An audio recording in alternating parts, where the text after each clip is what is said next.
नमस्कार मित्रों, दिव्य कथामृत चैनल पर आपका हार्दिक स्वागत और अभिनंदन है। भगवान अपने क्रोध को शांत करो, अनर्थ हो जाएगा, सृष्टि का लय हो जाएगा। तब भगवान शिव जब जागे नहीं, उन्होंने सती के शरीर को छोड़ा नहीं, तब भगवान विष्णु ने अपने सुदर्शन को आज्ञा दी और भगवान विष्णु के सुदर्शन ने माता सती के शरीर के 51 टुकड़े कर दिए और वो 51 टुकड़े जहां जहां गिरे वही माँ भगवती के अंगों के नाम से या अन्य नाम से माँ भगवती के शक्ति पीठ बन गए। आज भी हमारे सामने बहुत उदाहरण है, बहुत तीर्थ ऐसे हैं जहाँ पर हम लोग जाते हैं और माता सती के दिव्य शक्ति पीठों का दर्शन करते हैं। कामाख्या आदि माँ भगवती के सब वही पीठ है। उन्हीं पीठों पर जाकर और मिर्जापुर में जैसे बिंदेश्वरी है, अन्य भगवती के शक्ति पीठ है, उन सभी में जाकर के हम लोग दर्शन करते हैं। वही शक्ति पीठ माँ के शरीर से प्रकट हुए। जब वो शरीर भगवान शंकर के शरीर से छूटा, अलग हुआ, तब भगवान शंकर एकदम देखा तो सामने सभी देवता लोग हैं। सभी देवता लोग प्रार्थना करने लगे, प्रभु सब अनर्थ हो जाएगा, ये यज्ञ बड़ा विनाशकारी प्रतीत हो जाएगा और इसका जो वर्णन किया जाएगा वो निंदनीय यज्ञ कहलाएगा। इसलिए आप कृपा कीजिए, दक्ष प्रजापति की यज्ञ को पूर्ण कीजिए। आप दक्ष प्रजापति की यज्ञ में चलिए। और देखो भगवान कितने दयालु हैं, कितने कृपालु हैं। जिस दक्ष प्रजापति ने भगवान का इतना अनादर किया, वो देवताओं के अनुरोध पर भगवान शंकर जो है वो दक्ष प्रजापति की यज्ञ में चले गए, कनखल में चले गए। वहां जाकर देखते हैं तो धड़ जो है वो फड़फड़ा रहा है, सिर है नहीं। तो ब्रह्मा जी ने आज्ञा की कि भाई जाओ, जो भी जीव सबसे प्रथम मिले उसी की गर्दन काट कर ले आओ। तो बकरे की गर्दन काट करके उस दक्ष प्रजापति की धड़ पर जब लगाई गई तो दक्ष प्रजापति को जीवित करने के लिए ब्रह्मा जी ने अपने कमंडलों से जल छिड़का। जीवित तो था पर भाई प्राण का संचार जो है वो सिर में भी तो होना चाहिए था। तो कमंडलों से जल छिड़का है और इधर भगवान शिव ने मृत संजीवनी मंत्र का, मृत संजीवनी विद्या का संचार किया और उससे दक्ष प्रजापति खड़ा हो गया। बोली भक्त वत्सल भगवान की। और जब ही दक्ष प्रजापति खड़ा हुआ, भगवान शंकर की ओर देख करके और उस बकरे की आंखों से आंसू की धार बहने लगी। अश्रुधार प्रवाहित हो गई, लेकिन अब बकरे का सिर है, कुछ बोलना चाहता है लेकिन बोले क्या, कुछ कहना चाहता है लेकिन कह नहीं सकता। बोलना चाहता है लेकिन बोल नहीं पाता। तब भगवान शंकर ने उसके सिर पर हाथ रख दिया। दक्ष प्रजापति के सिर पर जैसे ही भगवान शंकर ने हाथ रखा, हाथ जोड़ करके प्रार्थना करने लगा कि भूयान अनुग्रहो भवतां कृतो मे दंडस्त्वया मयि भृतो यदपि प्रलब्धः न ब्रह्म बन्धुषु च भगवन् अवज्ञा तुभ्यं हरेश कुतये वज्रत प्रदैति भूयान अनुग्रहो भवतां कृतो मे। हे प्रभु, आपने मेरे ऊपर बहुत बड़ा अनुग्रह किया, बहुत बड़ी कृपा की। देखो मैं कितना पतित हूँ, कितना अनर्थ मैंने आपके लिए किया, कितना छल किया, कितना कपट किया, कितना क्रोध किया, मैंने आपको श्राप दिया। लेकिन हे प्रभु, आप कितने बड़े दयालु हो, फिर भी आपने मेरे ऊपर अनुग्रह किया, कृपा की। भूयान अनुग्रह हो भवतां कृतोपि, आपने मेरे ऊपर कृपा की, जबकि आपको तो दंड देना चाहिए था। दंडस्त्वया मयि वृदो यदपि प्रलब्धा, जबकि आपको मेरे द्वारा दंडित किया गया, अर्थात मैंने आपको श्राप दिया, तो भी आपने कृपा की, मेरे ऊपर अनुग्रह किया। हे प्रभु, आपकी जय हो, आपकी जय हो, आपकी जय हो। क्षमा याचना करने लगा, भगवान के चरणों में गिर गया और रोने लगा। और जब भगवान के शरणागत कोई हो जाता है, आंसुओं से जब भगवान के चरणों में कोई गिर जाता है, अश्रुपात करने लग जाता है, तब भगवान उसको अपना बना लेते हैं, अपना लेते हैं, चाहे वह उनका कितना ही बड़ा शत्रु भी क्यों न रहा हो। यह इस कथा से हमको ज्ञान प्राप्त होता है। श्रीमन नारायण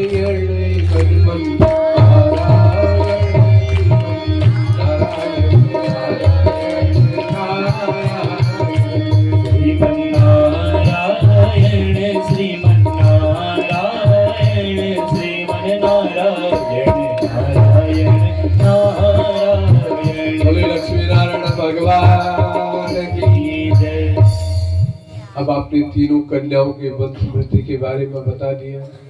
अब थोड़ा पुत्र की ओर भी जाते हैं, क्योंकि कथाएं बहुत शेष है। कल हमने कृष्ण जन्म तक पहुंचना है। हाँ, फिर मैं छलांग लगाऊंगा, फिर आप कहोगे ये तो ज्यादा ही लगा रहे। हाँ, इसलिए थोड़ा 10-1 मिनट का काम है, 10-15 मिनट। तो मैंने आपको बताया था कि 3 पुत्र हैं, 3 पुत्रियां हैं, आकुति, देवहूति और प्रसूति, और 2 पुत्र हैं, उत्तानपाद और प्रियव्रत, मनु और शत्रुपा के। तो कन्याओं के वंश के बारे में तो आपने सबने सुना, लेकिन पुत्रों के बारे में बताता हूँ। सबसे बड़े पुत्र का नाम क्या था? उत्तानपाद। और उत्तानपाद शब्द की व्याख्या क्या है कि उत्तानुपाद है, ऐसे सा उत्तानपाद, अर्थात जिसके पैर ऊपर को हो और सिर नीचे को हो, उसको उत्तानपाद कहते हैं। जिसके पैर ऊपर को हो और सिर नीचे को हो, उसको क्या कहते हैं? उत्तानपाद। तब जब उसको उत्तानपाद कहते तो संसार के सारे जीव क्या है? उत्तानपाद। हम मनुष्य तो है ही है, माँ के जीव पेट में उल्टे लटके रहते हैं, सिर ऊपर होता है, पैर ऊपर होते हैं, सिर नीचे होता है,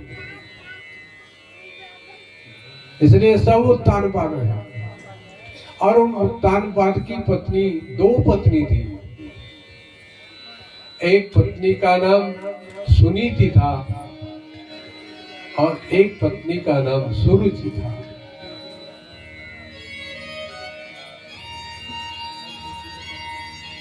सुनीति का मतलब है कि जिसकी नीति बहुत अच्छी है, जो शास्त्र की मर्यादा से, शास्त्र की नीति के आधार पर चलती है, मर्यादित होकर के चलती है, उसका नाम है सुरुचि।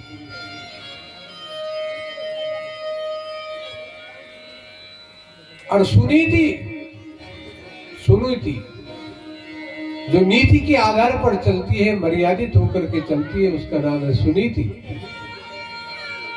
और जो सांसारिक भोग विलास में लीन रहती है अथवा सांसारिक वस्तुओं से अधिक लगाव रखती है,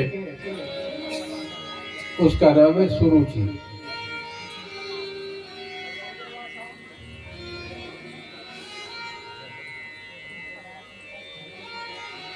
तो यह जीव जो है, उत्तानपाद की संज्ञा इसको दी गई है। तो यह भी, इसकी भी 2 पत्नियां हैं। जो सद्बुद्धि है वही सुनीति है, और जो दुर्बुद्धि है वही सुरुचि है।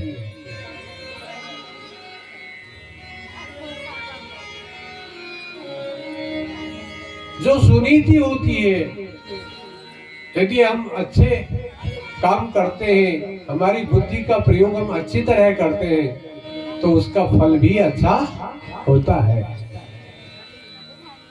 और यदि हम अपनी बुद्धि का प्रयोग बुरे मार्ग पर करते हैं, अपनी बुद्धि को हम दुर्बुद्धि बना देते हैं, तो उसका फल भी अच्छा नहीं होता, बुरा होता है।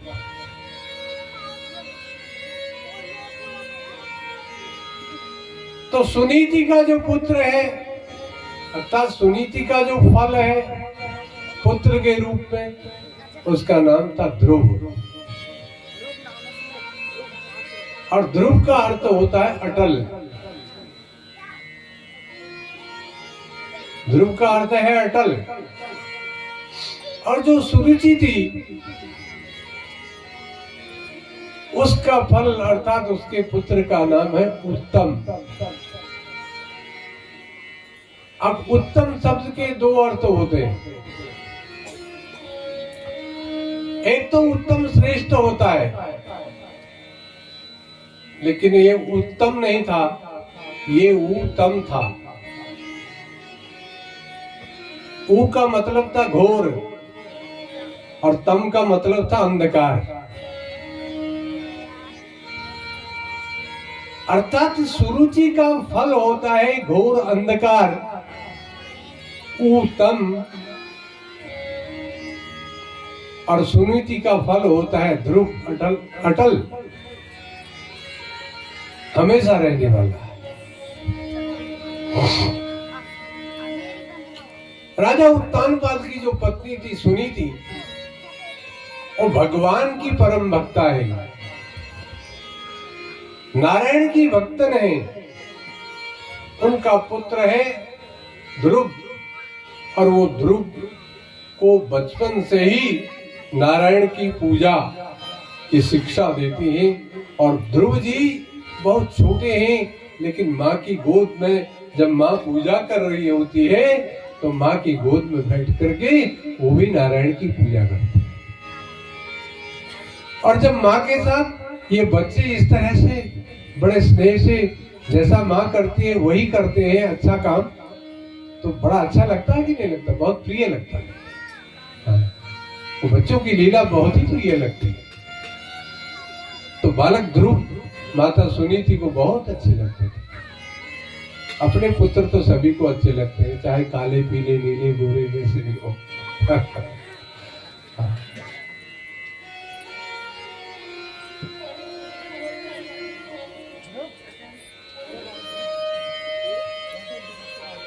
अब लेकिन क्या हुआ कि राजा उत्तानपाद जो परब्रह्म परमात्मा के अनन्य भक्त थे,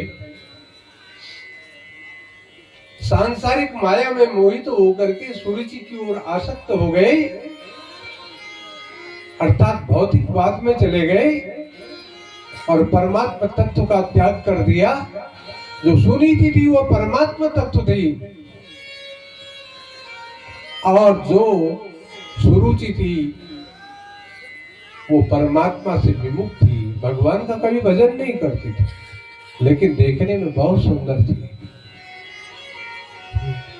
और फिर उसमें देखने के लिए और कृत्रिमता भी बना देती थी, लेकिन सुनीति कभी ये सब कुछ नहीं करती थी। अपने सौंदर्य का सुनीति को कोई ध्यान नहीं रहता था।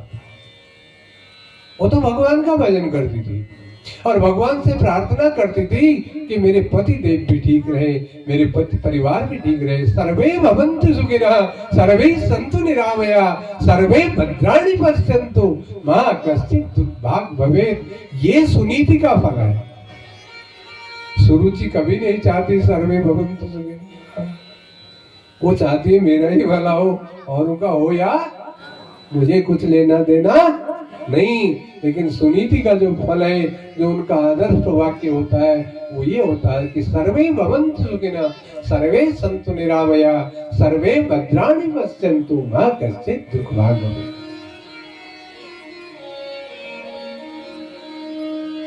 कितना अंतर है बताइए। और जब जीव जो उत्तानपाद है वो सत्कर्म के मार्ग को छोड़ करके दुष्कर्म के मार्ग की ओर चला जाए, सज्जन के साथ को छोड़कर दुर्जन की ओर अग्रसर हो जाए, तो फिर उसका नरक जाना निश्चित ही है। फिर वो स्वर्ग का मार्ग तो बना नहीं सकता।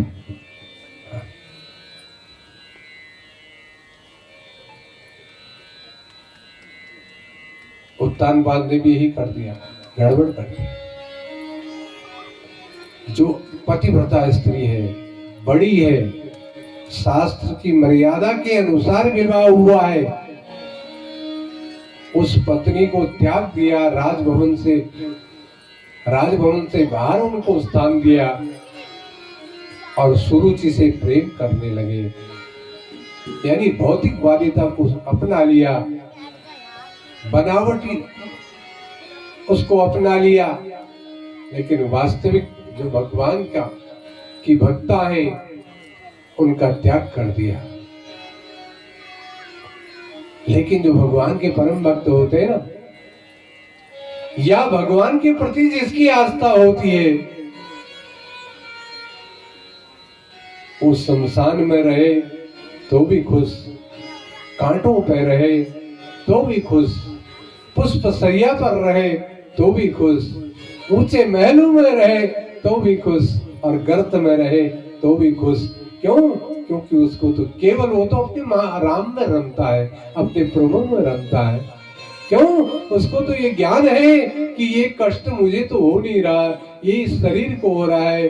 जिस शरीर को ये कष्ट हो रहा है वो शरीर नित्य नहीं है, वो तो अनित्य है, और जो नित्य है उसको कोई पीड़ा हो ही नहीं रही है, क्योंकि आत्मा को कोई जला नहीं सकता, कोई मार नहीं सकता, कोई काट नहीं सकता।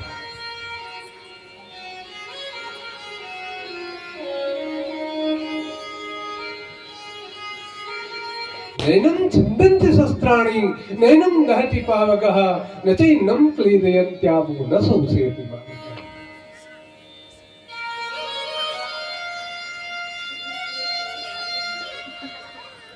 भगवान गीता में कहते हैं नैनं छिन्दन्ति शस्त्राणि, आत्मा को कहीं कोई काट सकता है? शस्त्रों से काटा जा सकता नहीं। नैनं छिन्दन्ति शस्त्राणि नैनं दहति पावकः, इसको अग्नि से जलाया भी नहीं जा सकता।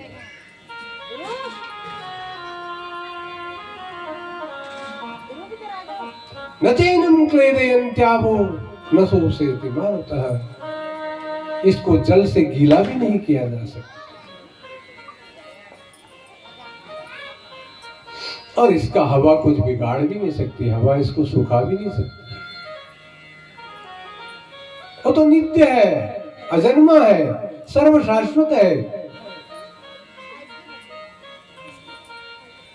और जो भगवान के परम भक्त होते हैं, सुनीति जैसे, वो शरीर का कोई ध्यान नहीं करते। उनको राजभवन में रखो ठीक है, राजभवन से बाहर रखो कोई बात नहीं, चलेगा। उनके पुत्र को कोई स्थान मिल गया ठीक है, नहीं मिला कोई बात नहीं, वो भी ठीक है। जाई विधि रखे राम ताई विधि रहिए, हाँ विधि का विधान जान हानि लाभ सहिए, जाई विधि रखे राम ताई विधि रहिए। हाँ, लेकिन राम नाम तो जरूर कहिए, राम नाम भूल गए तो गड़बड़ हो जाए। नैनं छिन्दन्ति शस्त्राणि, है ना? हाँ, तो सुनीति ने स्वीकार किया, राजभवन से बाहर रहने लगी। राजा विलासिता की ओर आ गया, इसलिए उसने सुरुचि को अपना लिया, सुरुचि से प्रेम करने लगा। सुरुचि के पुत्र का नाम उत्तम है। ऊ का मतलब है घोर, तम का मतलब है अंधकार, अर्थात उसका फल भी घोरतम, अंधकार, घोर अंधकार है। और सुनीति का फल जो है वो ध्रुव है, अटल है, हमेशा रहने वाला है, शाश्वत है। अब जो मूर्ख शाश्वत को त्याग करके बनावटी की तरफ चला जाए तो गर्त में जाएगा कि नहीं जाएगा? और उसके पुण्य भी क्षीण होंगे कि नहीं होंगे? निश्चित होंगे।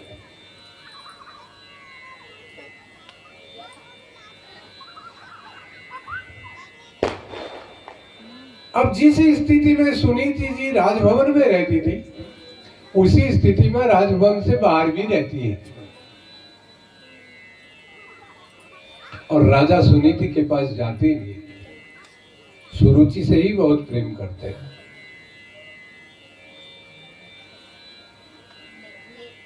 ध्रुव जी की कथा ऐसी है कि यदि कथा छिड़ जाएगी तो 2-3 घंटे तक चलेगी, लेकिन अब समयाभाव है तो हमें स्पर्श करते हुए आगे निकलना होगा।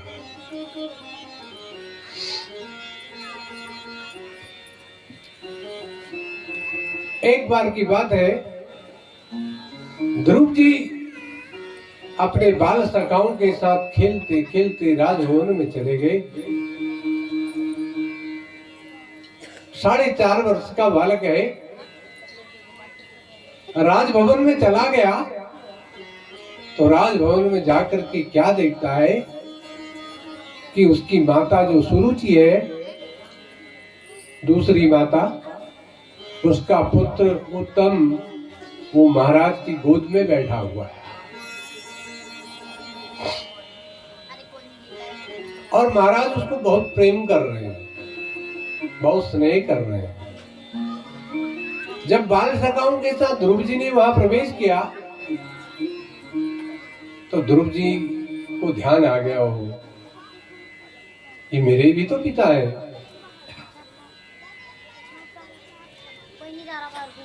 ये मेरे भी तो पिता है, लेकिन देखो ये मेरी दूसरी माता का जो पुत्र है उसको कितना प्रेम कर रहे हैं। और देखो मेरी माँ को भी राजभवन से बाहर कर दिया और मुझको भी बाहर कर दिया। कितना अच्छा होता कि मैं भी अपने पिता की गोद में बैठा। और ऐसा मन में विचार करते करते ध्रुव जी अपने पिता की ओर बढ़ गए और पिता के मन में भी अपने पुत्र के प्रति स्नेह जागृत हुआ और उन्होंने जो है ध्रुव जी का हाथ पकड़ करके अपनी गोद में ज्यों ही बिठाना चाहा कि इतनी देर में सुरुचि आ गई। और सुरुचि आई तो सुरुचि ने तुरंत ध्रुव जी का हाथ पकड़ा और झकझोर दिया। ठहर, कहां जाता है? महाराज की गोद में बैठना चाहता है? अरे ये गोद तेरे लिए नहीं है। यदि तुझे इस गोद में बैठना है तो भगवान से प्रार्थना कर, भगवान से प्रार्थना कर कि तेरा जन्म मेरे गर्भ से हो, और जब तू मेरे गर्भ से जन्म लेगा तभी तू महाराज की कोख में बैठ पाएगा, गोद में बैठ पाएगा, अन्यथा तू महाराज की गोद में नहीं बैठ सकता।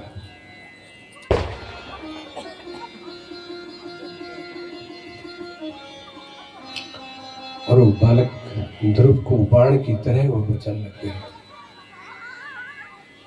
वो अपमान बालक ध्रुव सहन नहीं कर सका, रोने लगा।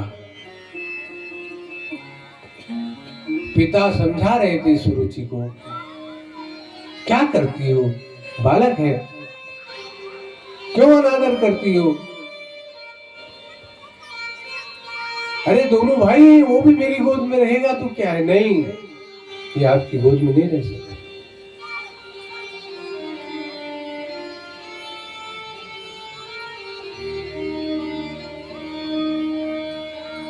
और ध्रुव जी रोने लगे, बहुत जोर जोर से दहाड़े मार मार कर रोने लगे। और रोते रोते बाल सखाओं के साथ राजभवन से बाहर निकल गए। अपनी माता के पास पहुंचे और रोते हुए ध्रुव को देख करके माता भी आश्चर्यचकित हुई। पर माँ ने विचार किया कि संभवतः बाल सखाओं के साथ गया था, हो सकता है कहीं गिर गया हो, चोट लग गई हो, अथवा किसी बाल सखा ने मार दिया हो, पिटाई कर दी हो, झगड़ा हो गया हो।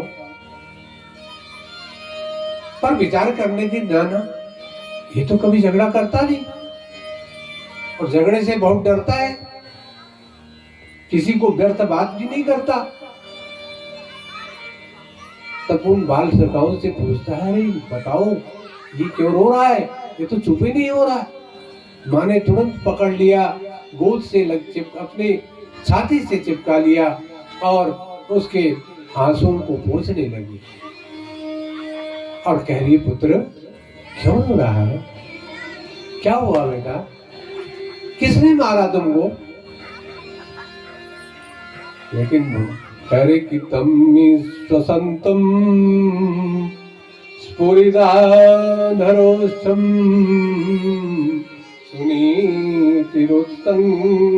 सुनीतिरुत्तंगवुदुह्य बालम निशम्य तत्पौरमुखानितान्तं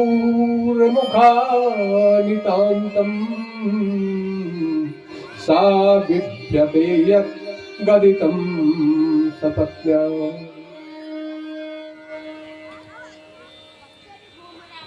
तम्नि स्वसंतम स्फुरिताधरोष्ठम।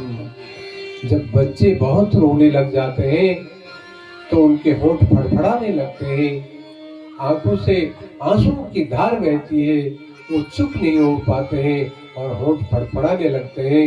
यही स्थिति ध्रुव जी की हो गई थी। इसीलिए ध्रुव जी अपनी माँ को कुछ जवाब नहीं दे पाए। क्या हुआ, कैसी घटना हुई, ये ध्रुव जी बता नहीं पाए। तो बाल सखाओं ने बताया, माँ हम लोग राजभवन चले गए थे और राजभवन में जाकर उत्तम अपने पिता की गोद में बैठा था। ध्रुव जी का भी मन हुआ अपने पिता की गोद में चले जाऊं और महाराज ने भी स्नेह किया, महाराज जी ने भी कहा कि आ जाओ मेरी गोद में बैठ जाओ। लेकिन जो ही महाराज की गोद में बैठना चाहता था कि इतने में इसकी सौतेली माँ सुरुचि आ गई और सुरुचि ने इसका हाथ पकड़ करके झकझोर दिया और कहा, अरे कहाँ बैठता है, यदि महाराज की कोख में बैठना है, उनकी गोद में बैठना है तो सबसे पहले भगवान की प्रार्थना कर, भगवान का ध्यान कर और भगवान से प्रार्थना कर कि तेरा जन्म मेरी कोख से हो।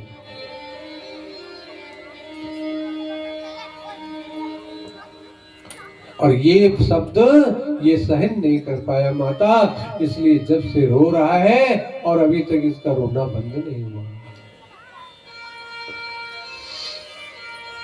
अभी यदि ये घटना हमारे साथ हो जाती तो हम लड़ने के लिए चले जाते कि नहीं, तुरंत मेरी बेटी को क्यों मारा। लेकिन सुनीति ने कहा, अरे पगले, वो भी तो तेरी माँ है और मैं भी तेरी माँ हूं, यदि मैं तेरी पिटाई कर दूं और मैं तेरी पिटाई करती हूं तो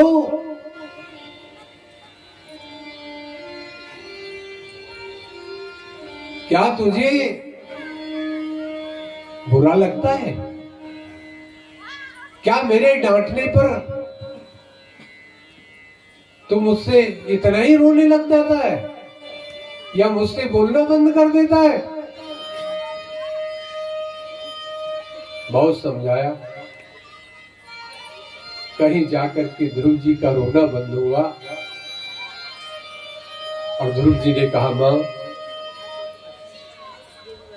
तुम जब यह कह रही हो तो एक माँ का मेरे लिए आदेश है कि यदि तुझे राजगद्दी पर बैठना है या राजा की गोद में बैठना है तो तुझे मेरी कोख से जन्म लेना पड़ेगा और उसके लिए नारायण का भजन कर, भगवान से प्रार्थना कर कि तेरा जन्म मेरी कोख से हो। इसलिए मां मैं भगवान का भजन करने के लिए वन चले जाऊंगा, भगवान का भजन करने वन में जाऊंगा तपस्या कर।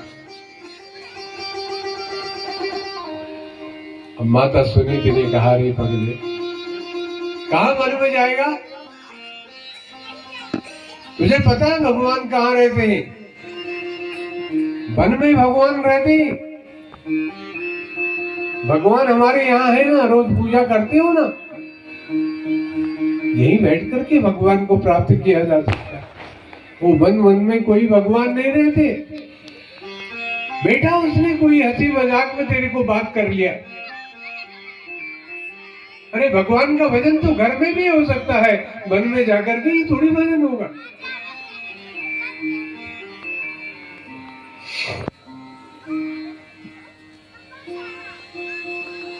लेकिन ध्रुव जी अपनी जिद के बहुत पक्के हैं। निश्चय कर लिया कि मैं अब इस घर में नहीं रहूंगा, क्योंकि घर में रहूंगा तो एकाग्रता नहीं होगी, और भगवान के भजन के लिए एकाग्रता चाहिए। भगवान के साथ यदि तार जोड़ना है तो एकांत चाहिए, और वो पूर्ण रूप का एकांत तो घर में नहीं मिल पाएगा। देखो 4.5 वर्ष के बालक के बुद्धि में विवेक की उत्पत्ति हुई,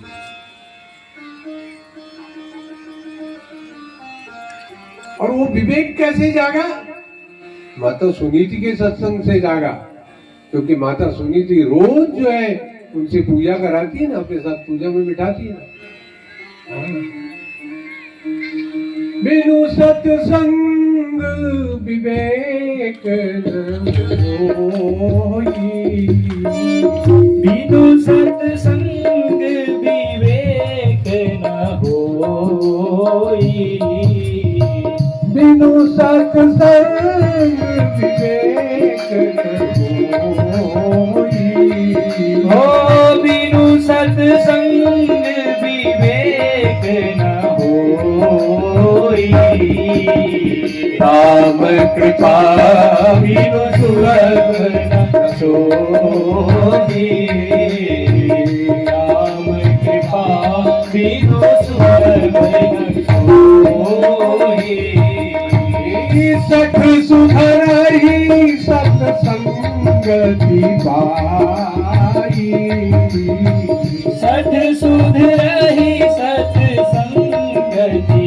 पाई, सठ सुधरहि सत्संगति पाई, ओ सठ सुधरहि सत्संगति पाई, परस परस उदास सुहाई, ओ पारस परस कुधातु सुहाई, पारस परस कुधातु सुहाई, पारस परस कुधातु सुहाई।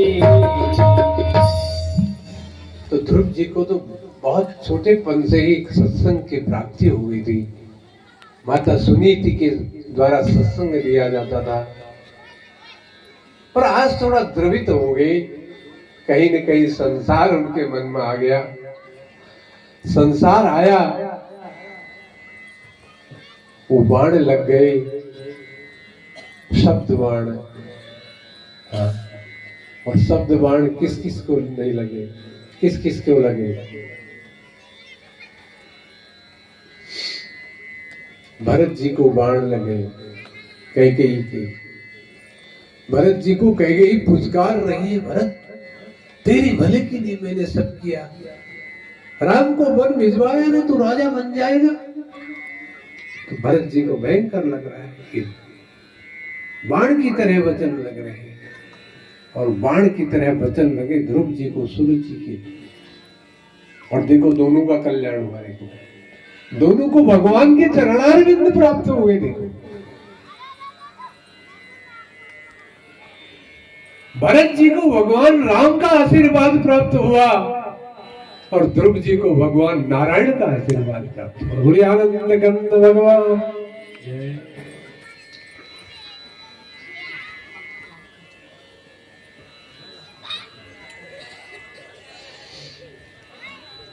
यदि भगवान ने किसी के मार्ग को सुधारना होता है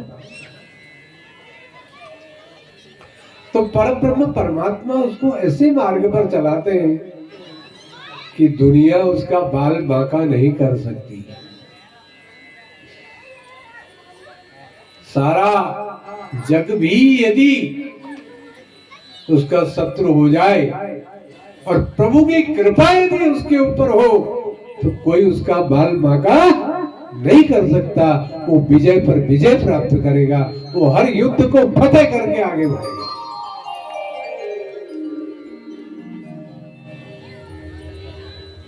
और ये ठान लिया ध्रुव जी ने कि माता मैं भगवान को प्राप्त करूंगा, मैं भक्ति करूंगा, ये दृढ़ निश्चय कर लिया।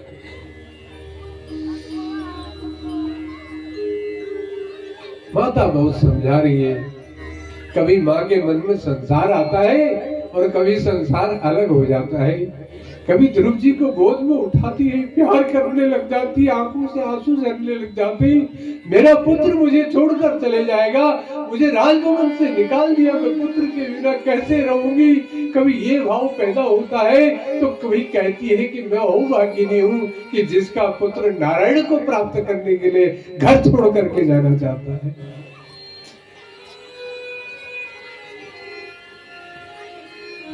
यही तो आनंद है, यही तो परमानंद है।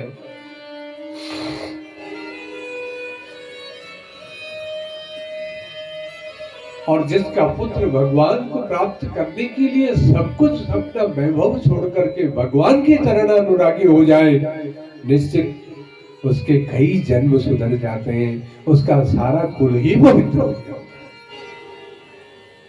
और ध्रुव जी ने निश्चय कर लिया कि मेरा कुल पवित्र हो। रात्रि के समय माँ को सोने दिया, माँ के चरणों में नमन किया और भगवान विष्णु की प्रतिमा थी, सशंक चक्रम सकिरीट कुंडलम, चतुर्भुज भगवान की प्रतिमा थी। उन चतुर्भुज भगवान नारायण को प्रणाम किया अपने घर में रखे हुए और सीधे घर से बाहर निकल गए। 4.5 वर्ष का बालक घर से अंधेरी रात में भीड़ों की ओर प्रस्थान करता है।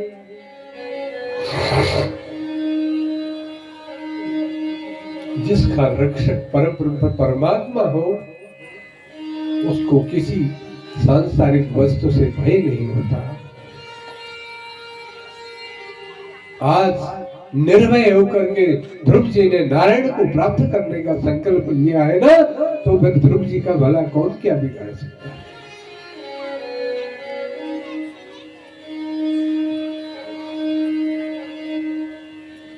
रात्रि का समय, अंधेरा, घटाटूप अंधेरा, और उस मार्ग पर चल रहे हैं जंगल की ओर। अभी कुछ ही दूर पहुंचे हैं तो लक्ष्मी जी क्षीर सागर में भगवान नारायण के चरण दबा रही है। और लक्ष्मी जी ने कहा, न प्रभु आप नहीं जानते, मेरा एक पुत्र रात्रि के अंधेरे में आपको प्राप्त करने के लिए घर से निकल चुका है, जिसकी उम्र केवल 4.5 वर्ष की है। केवल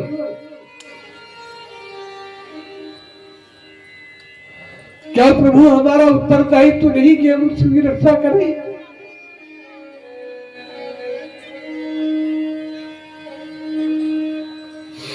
भगवान ने कहा, देवी चिंता न करो, तुमसे अधिक मुझे चिंता है।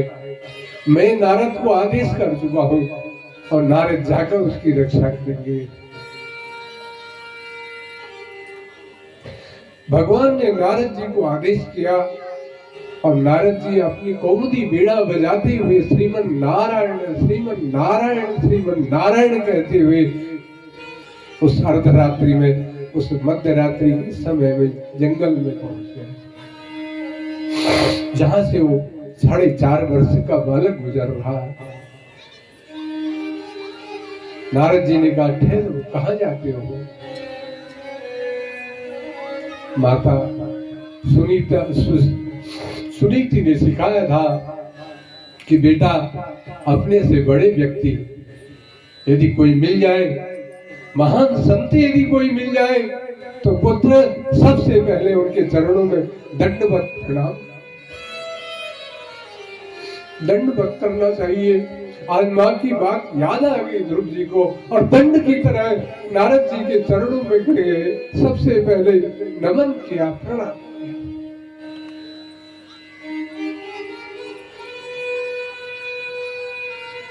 हमारे शास्त्र कहते हैं कि अभिवादनशीलस्य नित्यं वृद्धौ विसेविनम चत्वारि तस्य वर्धन्ते आयुर्विद्या यशो बलम। जो अपने से बड़ों का अभिवादन करता है, जो अपने से बड़ों को, अपने से पूजनीयों को प्रणाम करता है, उसकी चार चीजें बढ़ती है, आयु, विद्या, यश और बल। ये चार चीजें बढ़ती है। ये माता सुनी थी, अपने 4.5 वर्ष के बालक को सब कुछ सिखाया है। और वो 4.5 वर्ष का बालक महर्षि नारद जी के चरणों में दंड की तरह गिर गया।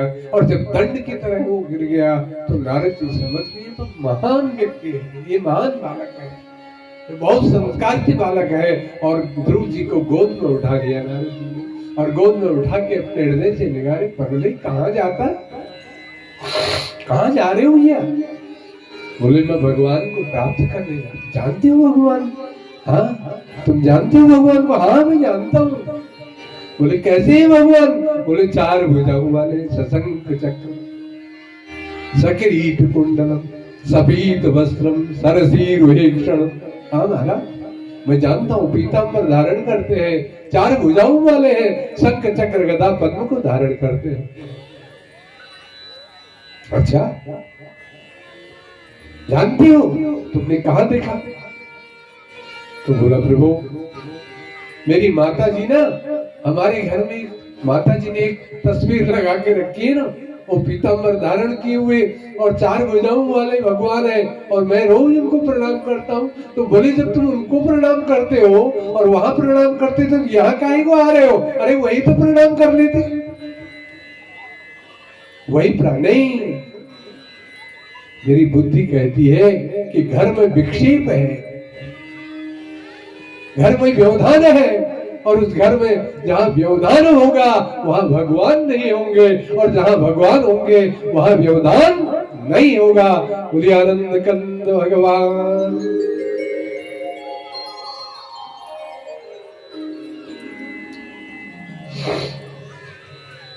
अब जब ये बात नारद जी से ध्रुव जी कह रहे हैं, 4.5 वर्ष का बालक कह रहा है, तो नारद जी बड़े आश्चर्यचकित रहे। अरे बड़ी व्याख्यान करता है,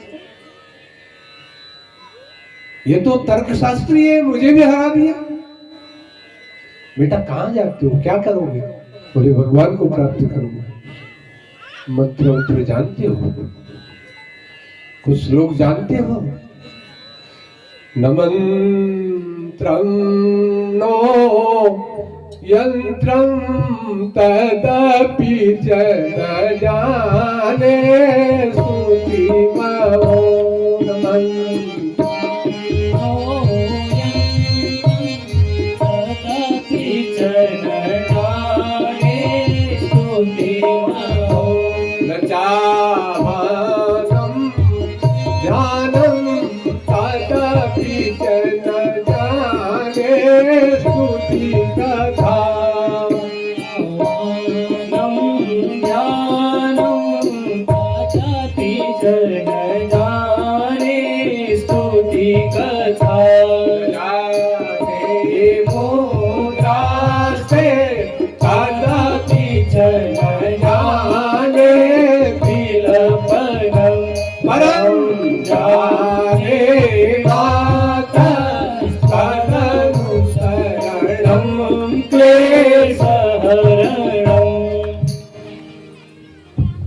मंत्र जानते हो ना? मैं कोई मंत्र, नमन्त्रं नो यंत्रम, नमन्त्रं नो यंत्रम तदपि च न जाने स्तुतिमहो। मैं कोई स्तुति भी नहीं जानता हूँ, न वाहनम ध्यानम, मैं आवाहन भी नहीं जानता हूँ, और मैं ध्यान भी नहीं जानता हूँ। न वाहनम ध्यानम तदपि च न जाने स्तुति कथा, मैं स्तुति करना भी नहीं जानता, मैं कथा करना भी नहीं जानता। ना ना प्रभु, मैं कुछ जानता नहीं। अरे जब तुम कुछ जानते नहीं तो फिर क्यों वन में जा रहे हो?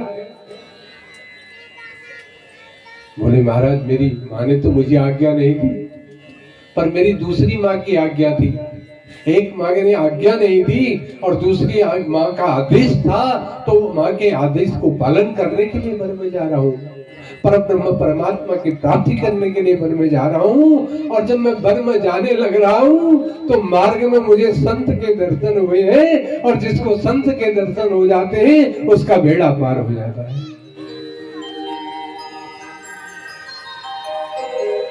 अब नारद जी समझ के ये बड़ा हाटी है, वापस नहीं जाएगा।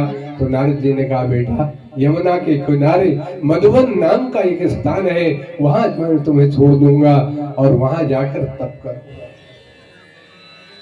और मंत्र दीक्षा दी। क्या मंत्र दीक्षा दी? ओम नमो भगवते वासुदेवाय। ओम नमो भगवते वासुदेवाय। ओम नमो भगवते वासुदेवाय। ओम नमो भगवते वासुदेवाय। वासुदेवाय नंद नंदनाय। वासुदेवाय नंद नंदनाय। वासुदेवाय भजो कृष्ण चंद्राय। वासुदेवाय भजो कृष्ण चंद्राय। ओम नमो भगवते वासुदेवाय। ओम नमो भगवते वासुदेवाय। यही मंत्र ध्रुव जी को नारद ने दिया था। यही मंत्र ध्रुव जी को नारद ने दिया था। यही मंत्र ध्रुव जी को नारद ने दिया था। यही मंत्र ध्रुव जी को नारद ने दिया था। दिया था मंत्र नारद ने दिया था। नारद ने दिया था मंत्र नारद ने दिया था। ओम नमो भगवते वासुदेवाय। ओम नमो भगवते वासुदेवाय। ओम नमो भगवते वासुदेवाय। ओम नमो भगवते वासुदेवाय। वासुदेवाय नंद नंदनाय। वासुदेवाय नंद नंदनाय। वासुदेवाय भजो कृष्ण चंद्राय। वासुदेवाय भजो कृष्ण चंद्राय। ओम नमो भगवते वासुदेवाय। ओम नमो भगवते वासुदेवाय। ओम नमो भगवते वासुदेवाय। बोलिए वासुदेव भगवान की। ओम नमो भगवते वासुदेवाय। इस मंत्र का उपदेश ध्रुव जी को नारद जी ने किया, और नारद जी ने ध्रुव जी के सिर पर हाथ रख दिया। इतने बड़े संत जो भगवान के ही अवतार हैं और ब्रह्मा जी के मानस पुत्र हैं, ऐसे संत का हाथ जब जिस बालक के ऊपर पड़ जाए, भला उसका कल्याण क्यों नहीं होगा। और मधुबन में नारद जी उनको छोड़कर आए हैं यमुना के किनारे, और ध्रुव जी तपस्या में लीन हो गए हैं। जब पहला महीना तपस्या का था तो पहले महीने में उन्होंने क्या किया कि त्रिरात्रांते कपित्थवदरासनम, अर्थात तीसरी 3 रात के बाद एक बदरी फल अर्थात एक बेर का फल खाते थे 3 दिन के बाद। आज खाया, 3 दिन के बाद एक बेर का फल खाते थे, और दिन रात ओम नमो भगवती वासुदेवाय का जप करते थे। अब उन्होंने सोचा कि बेर लाने में भी टाइम लग जाता है, खाने में भी टाइम लग जाता है, तो दूसरे महीने उन्होंने क्या किया, द्वितीय च तथा मासे षष्ठे षष्ठेर भको दिने, फिर दूसरे मास में उन्होंने क्या किया, तृणपर्णा दिवी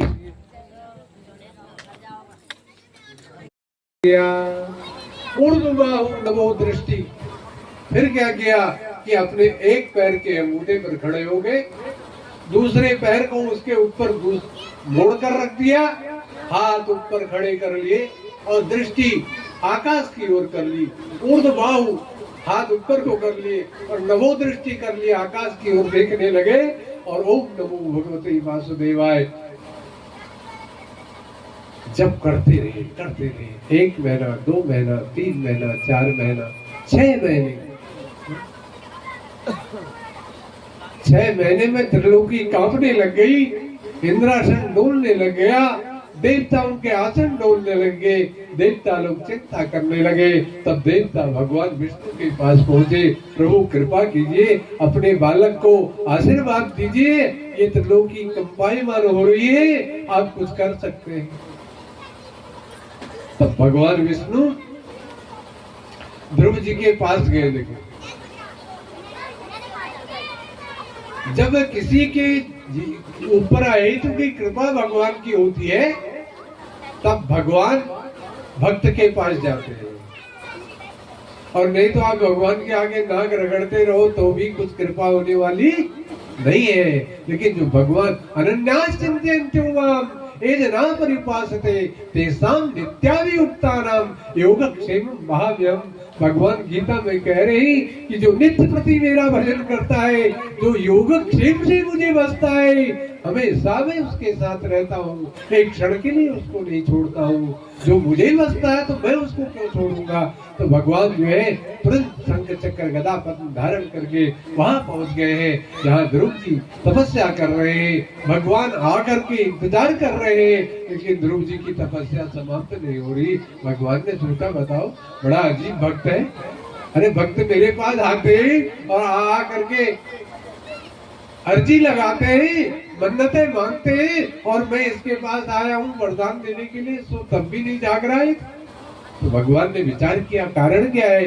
तो सोचा कि ओहो, मेरा जो असली स्वरूप है सशंक चक्र, ये इसने अपने हृदय में विराजमान किया हुआ है, क्योंकि वो स्वरूप उनके घर पे था। वो जानते थे ध्रुव जी उस स्वरूप को उन्होंने विराजमान किया था। तो भगवान ने देखा कि ध्रुव ने जो मेरा स्वरूप था वो तो इसके हृदय में विराजमान है, और जो परम तपस्वी होता है, परमात्मा वेता हो जाता है, जो भगवान में पूर्ण रूप से लीन हो जाता है, तो भगवान का जो स्वरूप है अपने आप उसके हृदय में विराजमान होता है, और वो उसी स्वरूप में वो भक्त भी विराजमान हो जाता है।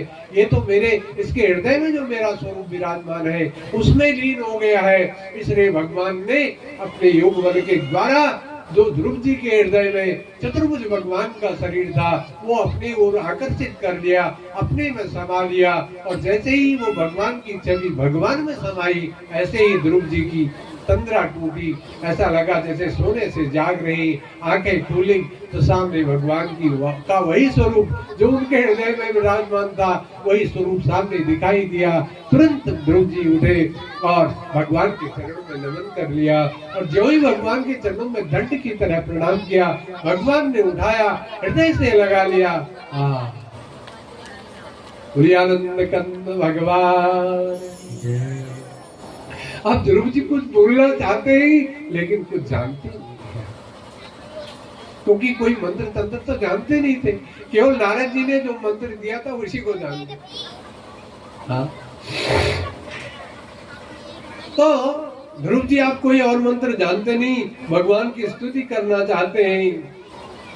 तो भगवान समझ गए और भगवान ने ध्रुव जी की गाल पर अपने शंख का स्पर्श किया, और जैसे ही ध्रुव जी की गाल पर भगवान ने अपने शंख का स्पर्श किया कि तुरंत ध्रुव जी के मुख से सरस्वती फूट गई, सरस्वती निकल गई कि योतः प्रविश्य मम वाचमिमां प्रसुप्तां संजीवयत्यखिल शक्तिधर स्वधाम्ना अन्यसहस्रचरण श्रवण स्वगादि प्राण नमो भगवते पुरुषाय तुभ्यम्। और जब ध्रुव जी ने स्तुति की, भगवान को बहुत आनंद हुआ। मांगो पुत्र, क्या मांगना चाहते हो? ध्रुव जी कहते, प्रभु क्या बातें करते हैं आप। अब मेरे लिए मांगने के लिए रह क्या गया, आप मुझे मांगने के लिए कहते हो। अरे मुझे मांगने के लिए अब रह क्या गया, जिसको स्वयं भगवान आकर के मिल जाए, भगवान ने जिसको छाती से लगा लिया हो, उसको भला संसार की वस्तु की क्या अपेक्षा। मुझे कुछ नहीं चाहिए प्रभु, मुझे तो आप ही चाहिए, आपकी कृपा चाहिए, हमेशा बनाए रखिए। इस प्रकार भगवान ने आशीर्वाद दिया और कहा, पुत्र मैं तुम्हें परम भक्ति देता, लेकिन अभी तो आपका राजयुग है, तो आपको जो है राजा बनना है। तब पर ब्रह्म परमात्मा से आज्ञा लेकर के ध्रुव जी अपने राज्य में चले गए हैं और पिताजी उनको सिंहासन पर बिठा गए। उनका जो भाई वत्सर था वो उत्तम था, उसकी भी मृत्यु हो गई। वो शिकार खेलने गया था, वहां मारा गया। और यहाँ उत्तानपाद ने सुनीति से क्षमा याचना किया और फिर वन में तप करने के लिए चले गए। वानप्रस्थ लेकर भगवान का भजन करने चले गए। ध्रुव जी को राजा बना दिया। ध्रुव जी ने 36,000 वर्ष तक राज्य किया, 36,000 वर्ष तक राज्य किया। और उसके बाद 36,000 वर्ष तक राज्य करने के बाद बड़े बड़े यज्ञ किए, बहुत बहुत पुण्य कार्य किए। और शिशुमार की पुत्री भ्रमि से उनके 2 पुत्र हुए। एक का नाम कल्प था, दूसरे का नाम वत्सर था। दूसरी पत्नी का वायुपुत्री इला थी, उसके भी 1 पुत्र, वो 1 कन्या थी। तो ध्रुव जी के भाई को यक्षों ने मार डाला था, तो ध्रुव जी ने भी यक्षों की 13,000 सेना को समाप्त कर दिया और पूर्ण सुख भोग करके फिर अपने पुत्र वत्सर को राज दे करके ध्रुव जी भी यक्षों के साथ युद्ध करते करते यक्षों की सेना को नष्ट कर दिया। पूर्ण सुख भोग करके ध्रुव जी के लिए विष्णु लोक से विमान आया और विष्णु विमान पर बैठ करके ध्रुव जी विष्णु लोक को गए हैं। लेकिन ध्रुव जी एक अखंड ध्रुव तारे के रूप में आज भी उत्तर दिशा में विराजमान है। बोलिए भक्तवत्सल भगवान की, ध्रुव जी महाराज की, बोलिए आनंद कंद भगवान की, श्रीमद् भागवत भगवान की, लक्ष्मी नारायण भगवान की, गौरी शंकर भगवान की, सियापति रामचंद्र महाराज की, राजा कृष्ण भगवान की, पवन सुत हनुमान की, इष्ट देव भगवान की, सतगुरुदेव भगवान की, गंगा यमुना मैया की, गौ माता की, सत्य सनातन धर्म की, अधर्म का, प्राणियों में विश्व का, हर हर महादेव। आज बड़ी प्रसन्नता का विषय है और बहुत सुंदर आनंद हो रहा है। मुझे आनंद आएगा तो आपको तो आएगा ही आएगा। आज हमारे बड़े प्रेमी लोग यहाँ पर पधारे हैं। डॉक्टर साहब तो खैर हमारे साथ रोज है ही है और उनकी तो कृपा यहाँ बरस ही रही है। उसके साथ साथ परम कांडपाल जी हमारे भैया वो भी पधारे हैं। जगत जोगी जी जिनका सहयोग जो है हमेशा ही हमारे साथ रहा है, वो भी पधारे हैं। और दूसरे भाई साहब उनका तो मैं नाम जानता नहीं, लेकिन हृदय से उनको भी याद करता हूँ और सभी का मैं बड़ा आभार करता हूँ। और साथ में मैं ये आपसे एक कामना करता हूँ और एक अपना अधिकार से भी बात करता हूँ कि जीवों का कल्याण हो, ये उपाय हमको करने हैं। तो अधिक से अधिक संख्या में हम कथा में भी लोगों को लाएं ताकि उनका भी कल्याण हो, कुछ कान में जाए और श्रवण रंध्र, क्योंकि ये कान मैंने बताया था ना कि जे यह कथा सुने ही नहीं काना, श्रवण रंध्र ही भवन समाना। वो कान सांबू के रहने वाले बिल है जिन कानों ने कभी भगवान की कथा श्रवण नहीं की। और उतारो मैं भगवन तेरी आरती, में बसा कर तेरी मूर्ति। उतारो मैं भगवन तेरी आरती, मन में बसा कर तेरी मूर्ति। उतारो मैं भगवन तेरी आरती। करुणा करो कष्ट हरो ज्ञान दो भगवन, भव में फंसी नाव मेरी पार दो भगवन। करुणा करो कष्ट हरो ज्ञान दो भगवन, भव में फंसी नाव मेरी पार दो भगवन। दर्द की दवा पास है, दर्द की दवा तुम्हारे पास है। ओ जिंदगी दया की मैं भीख मांगती, मैं बसा कर तेरी मूर्ति, उतारो है भगवान तेरी आरती। मांगू तुझसे क्या मैं यही सोचूं है भगवान, जिंदगी जब तेरे नाम कर दी अर्पण। मांगू तुझसे क्या मैं यही सोचूं भगवान, जिंदगी जब तेरे नाम कर दी अर्पण। ओ सब कुछ तेरा कुछ नहीं मेरा, सब कुछ तेरा कुछ नहीं मेरा। ओ सब कुछ तेरा कुछ नहीं मेरा, सब कुछ तेरा कुछ नहीं मेरा। ओ चिंता है तुमको तो संसार की, मन में बसा कर तेरी मूर्ति, उतारो भगवान तेरी आरती। वेद तेरी महिमा गाए संत करे ध्यान, नारद गुणगान करे तेरे विधान। वेद तेरी महिमा गाए संत करे ज्ञान, गान करे छेड़े वीणतान। भक्त तेरे द्वार करते हैं पुकार, भक्त तेरे द्वार करते हैं पुकार। ओ दास भक्त गाए तेरी आरती, मैं बसा कर तेरी मूर्ति, उतारूं मैं भगवान तेरी आरती, उतारूं मैं भगवान तेरी आरती।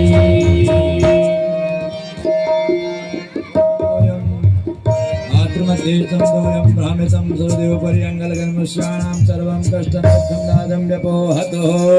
देवाभिवन्दनम् आत्माभिवन्दनं स्वात्माभिवन्दनं।